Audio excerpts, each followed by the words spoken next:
कहानीको सुरुवात अकिराबाट हुन्छ। उनी सेलिब्रिटी भएकाले दुई वेट्रेसले यहाँ खुसुखुसु उनकै प्रशंसा गरिरहेका हुन्छन्, जसलाई सुनेर अकिरा मक्ख परेर बसिरहेका थिए। तर अगाडि टेबलमा रहेकी एक महिलाले आफ्नी डगलाई जोड-जोडले गाली गरेपछि अकिराको निकै बेइज्जत हुन्छ, किनकि त्यस डगको नाम पनि अकिरा नै थियो र सबैलाई यही लागिरहेको हुन्छ कि त्यस महिलाले गाली आफ्नो अकिरा नामको डगलाई नभई सेलिब्रिटी अकिरालाई दिइरहेकी छन् जस्तो। त्यसैले यहाँ अकिरा एक डगको कारण लाजले भुतुक्कै हुन्छन्। अब हामी एक फ्यामिलीलाई देख्छौँ र बिहान मात्रै उनीहरूकी छोरी मारी पार्कबाट किडन्याप भएकी हुन्छन्। पुलिस पनि उनीहरूको मद्दतको लागि घरमा आएका हुन्छन्, तर तस्बिरमा भएकी बच्चीलाई घरमा नै देखेर त पुलिस अचम्म पर्छन् अनि एकछिनमा नै बुझ्छन् कि किडन्याप तस्बिरमा भएकी बच्ची नभई उनले हातमा लिएको डग मारी भएकी रहेछन् भनेर। डग लभर पुलिस पनि मारीलाई खोज्न तयार हुन्छन्, तर मनमनै उनी यही सोच्दैछन् कि डगलाई किडन्याप गर्ने किडन्यापरलाई के सजाय दिन सकिन्छ भनेर।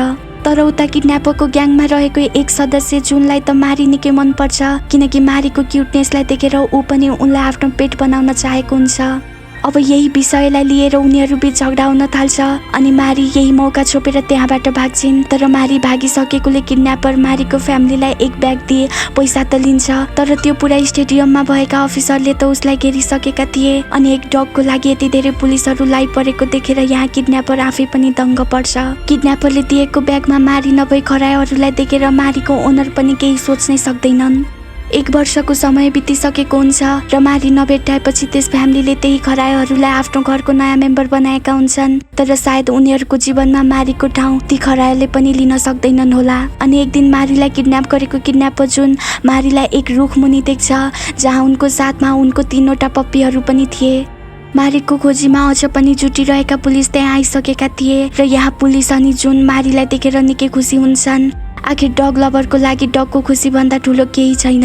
डग लभर प्रोग्रामलाई होस्ट गर्ने इप्सी आज पनि आफ्नो प्रोग्रामको लागि एक डग लभर महिलालाई भेट्छिन् र उनको डगको शानदार लाइफ देखेर इप्सी पनि यहाँ 3 छक पर्छिन्, किनकि डगको लागि यहाँ 4 जना सेफ थिए, तर धेरै मायाले मातिएको डग त्यहाँ उनीहरूले बनाएको खाना एक पटक पनि चाख्दैन अनि उसले टुक्राएको खाना चाहिँ त्यही महिलाको श्रीमानले खान्छ, मानौ उनी अरूले फालेको खाना खाने एक भुसिया कुकुर हुन् जस्तो। तर एउटा कुरा प्रष्ट छ कि ती महिला आफ्नो जीवनमा सबैभन्दा बढी माया आफ्नो डगलाई गर्ने गर्छिन्। इप्सी आफ्ना एपिसोडको लागि प्रत्येक दिन एक नयाँ डग लभर फ्यामिलीलाई भेटेर डग र उसको ओनर बीचको रिलेसन टिभीमा देखाउने गर्छिन्, तर कहिलेकाहीँ त उनी आफै सोच्न सक्दिनन् कि एक बोल्न नसक्ने अबोध जनावर र मानिस बीच कसरी यति गहिरो नाता हुन सक्छ भनेर। आज इप्सी आफ्नो सोको आखिरी एपिसोडको सुटमा छिन्। उनी देख्छिन् कि एक निकै नै धनी मान्छेले आफ्नो लागि होइन आफूसँग भएको डगको लागि उसको अघि पछि हिँडेर उसको सुरक्षा गर्ने बडीगार्ड राखेको छ।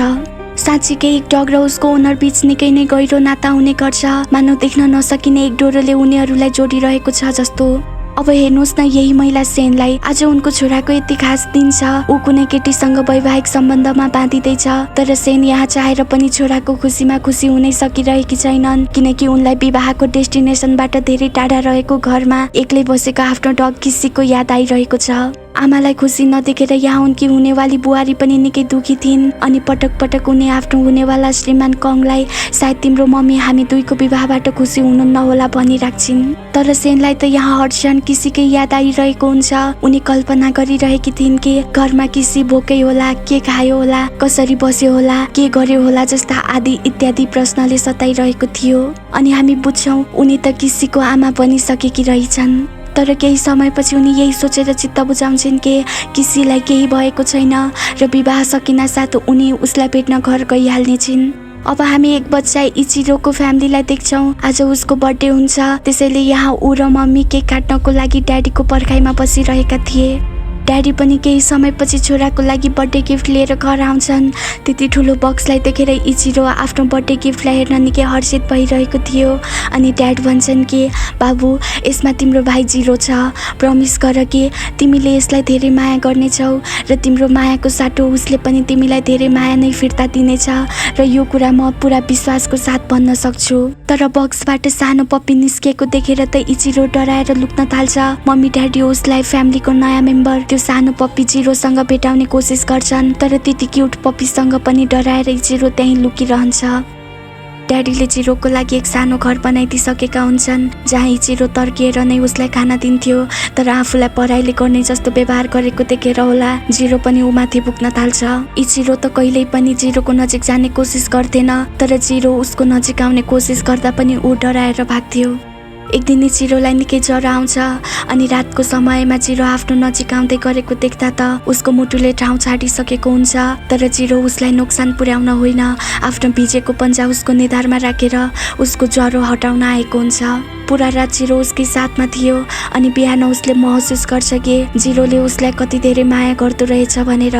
उसलाई कहीँ न कहीँ ग्लानि महसुस भइरहेको थियो किनकि आफूलाई यति धेरै माया गर्ने जिरोबाट ऊ सधैँ तर्किने गर्थ्यो। मम्मी पनि जिरोलाई छोराको रुममा देखेर अचम्म पर्छिन् अनि उनले महसुस गर्छिन् कि छोराको ज्वरो त हटिसकेको रहेछ भनेर। तर इचिरोलाई थाहा भइसकेको हुन्छ उसको ज्वरो कसको कारण हटेको हो। अरू बेला इचिरो डराइ डराइ जिरोलाई खाना दिने भएकोले जिरो उसको हातको खाना खान्थेन, तर यो पटक इचिरोको आँखामा आफ्नो लागि माया देखेर होला जिरो खुसी खुसी आज पहिलो पटक उसले दिएको खाना खान्छ। अब समय बित्दै जान्छ, ती दुई एकअर्काको राम्रो साथी बनिसकेका हुन्छन्। स्कुलबाट आउन साथी जिरो सबैभन्दा पहिले जिरोलाई भेट्ने गर्थ्यो। केही समयमा नै उनीहरू एकअर्काको धेरै नजिक आइसकेका हुन्छन्। हरेक दिन उनीहरू दुई प्लेग्राउन्डमा खेल्न जान्थे अनि जिरो पनि चञ्चले भएको भएर होला हरेक समय ऊ इचिरोसँग मात्रै खेल्न खोज्थ्यो। अर्को दिन जिरो इचिरोलाई स्कुल जाने बेलामा रोक्ने कोसिस गर्छ, मानौ ऊ पुरा दिन आफ्नो इचिरोसँग समय बिताउन चाहन्छ जस्तो। तर इचिरो म आइहाल्छु जिरो, मेरो प्रतीक्षामा बस है भनी त्यहाँबाट जान्छ अनि ऊ गएपछि जिरो एकटकले बाहिर हेरिरहन्छ, सायद ऊ इचिरोको पछि जाने विचारमा छ। आज घर फर्कने बेला इचिरो जिरोको लागि उसको फेभरेट फुड किनेर ल्याउँछ। सधैँ स्कुलबाट ऊ आउन साथ खुसीले पुग्न थाल्ने जिरो आज घरमा थिएन। हरेक तर्फ ऊ जिरो जिरो भनी उसलाई आवाज दिन्छ, तर जिरो कहीँ पनि थिएन। अनि उसले मम्मीलाई सोध्छ, मम्मी जिरो कहाँ छ? मैले रोक्दा रोक्दै पनि जिरो तिमी स्कुल जान साथ बाहिर भाग्यो भने मम्मीले जवाफ दिन्छन्। यो सुन्न साथी जिरो सधैँ आफू दुई जाने प्लेग्राउन्डमा गई उसलाई खोज्न सुरु गर्छ। साँझ पर्न लागिसकेको थियो तर उसले जिरोलाई खोज्न भने छाडेको थिएन। केही समयमा अँध्यारो पनि हुन्छ, तर अहिलेसम्म जिरोको अत्तो पत्तो थिएन। दुखी हुँदै जिरो त्यही ग्राउन्डमा बसिरहेको थियो जहाँ उसले अनि जिरोले आफ्नो धेरैभन्दा धेरै समय बिताउने गर्थे। अनि ड्याडी पनि त्यहाँ आई उसलाई भन्छन्, बाबु मम्मीसँग सत्य बोल्ने हिम्मत नभएर उनले तिमीसँग झुट बोलेकी थिइन् किनकि बिहान तिम्रो खोजीमा घरबाट निस्केको जिरोको एक्सिडेन्ट भएको थियो जसले गर्दा जिरो कहिले नफर्किने तरिकाले हामीलाई छाडेर गएको छ। यहाँ जिरो जिरोलाई सम्झेर भक्कानेर रुन थाल्छ।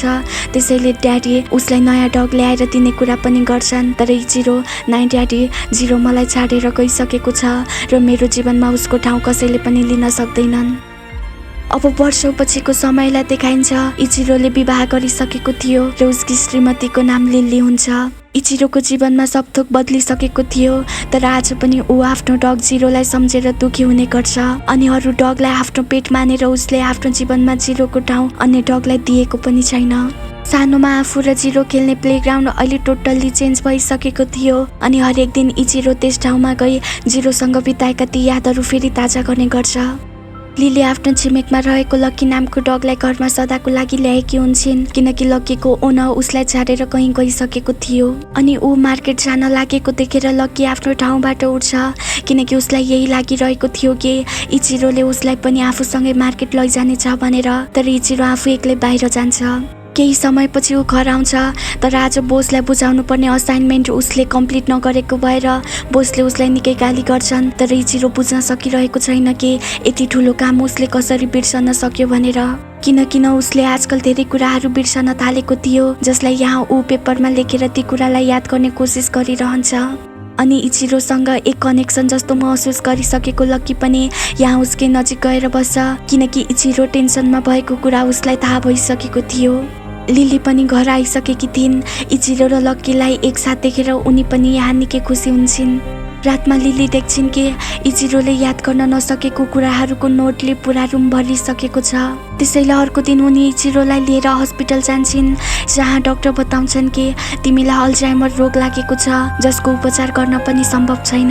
यहाँ इचिरो र लिली दुवैजना स्तब्ध थिए किनकि अल्जाइमर त्यस्तो रोग हो जसमा बिरामी आफ्नो यादहरूलाई बित्दो समयसँगै गुमाउँदै जाने गर्छ।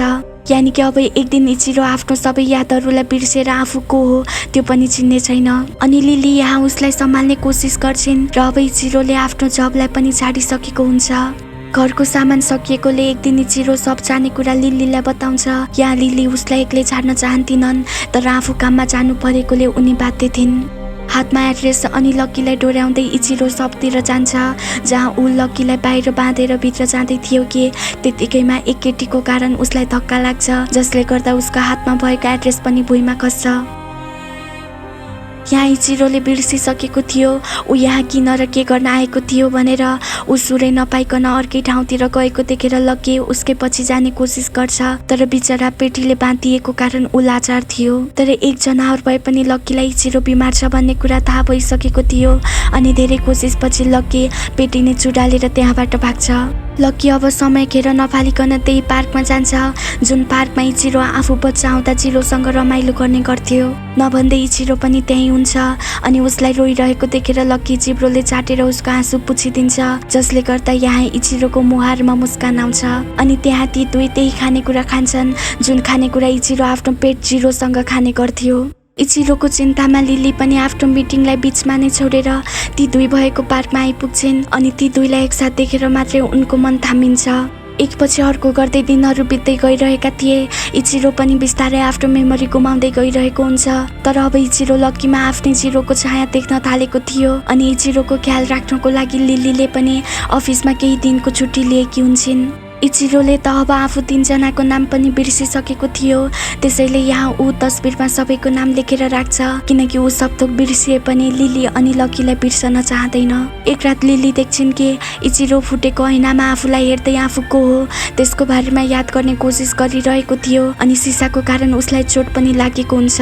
लिली उसलाई सम्हाल्ने कोसिस गर्छिन् तर त्यो फुटेको सिसा जस्तै इचिरो पनि यहाँ टुटिसकेको थियो। लिली अब जसोतसो उसलाई रुममा लगेर सुताउँछिन् तर निन्द्राबाट बिउजेपछि उसलाई याद थिएन कि उसको हातमा चोट कसरी लाग्यो भनेर। लिली मेरो कारण तिमीलाई यो चोट लागेको थियो भनी झुट बोल्छिन् तर उनको झुटलाई बुझिसकेको इचिरो मैले गर्दा तिमी र लक्कीलाई केही त भएको छैन नि भन्छ।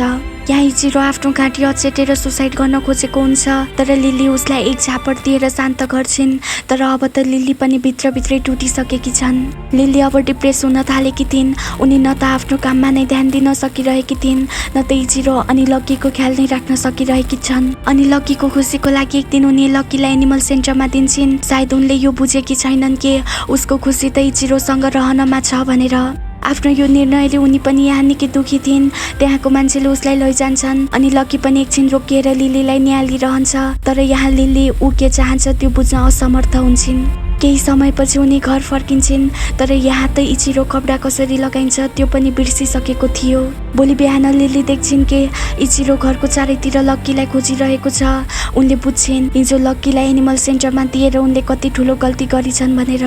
त्यसैले उनी तुरुन्तै फेरि लक्कीलाई लिन जान्छन्। उनी एकछिनमा लक्कीसँग घर आउँछिन् तर घरमा इचिरो थिएन।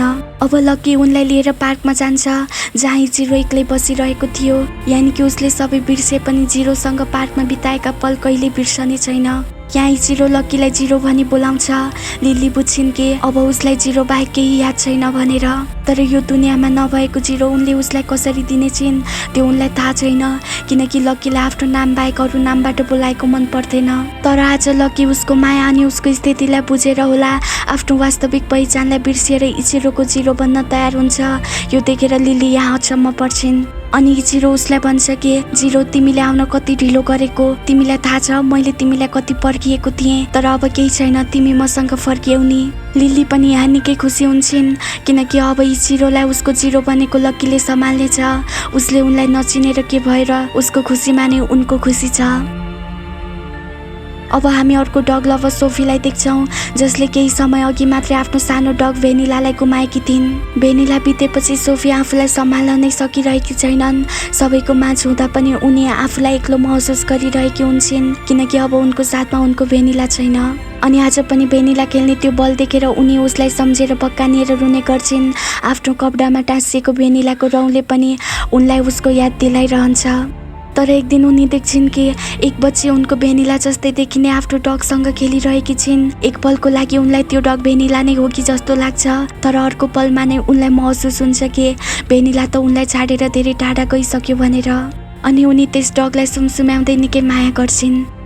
त्यहाँ उनी त्यस बच्चीलाई भेनिलाको बारेमा बताउँछिन्। उनी अझ भन्छन् कि सबैले मलाई भन्ने गर्थे बित्दो समयसँगै तिमी भेनिला बिना बाँच्न सिक्नेछौ भनेर, तर उनीहरू गलत थिए, किनकि एक दिन यस्तो बितेको छैन जुन दिन मैले भेनिलालाई सम्झिएको छैन। अनि यहाँ सोफी त्यस बच्चीको डगसँग निकै समयसँग खेल्छिन् र खुसी खुसी घर फर्किन्छन्। साथीहरू, यदि तपाईँ एनिमेसन लभर हुनुहुन्छ भने हाम्रो नयाँ च्यानललाई भिजिट गर्न नबिर्सिनुहोला, जहाँ हामीले एनिमेटेड मुभिजहरू मात्रै एक्सप्लेन गरेका छौँ। आशा छ कि तपाईँलाई हाम्रो त्यो नयाँ च्यानललाई पनि यसरी नै माया दिनुहुनेछ अनि त्यो च्यानलको बारेमा आफ्नो साथीहरूलाई पनि बताउन नबिर्सिनुहोला है।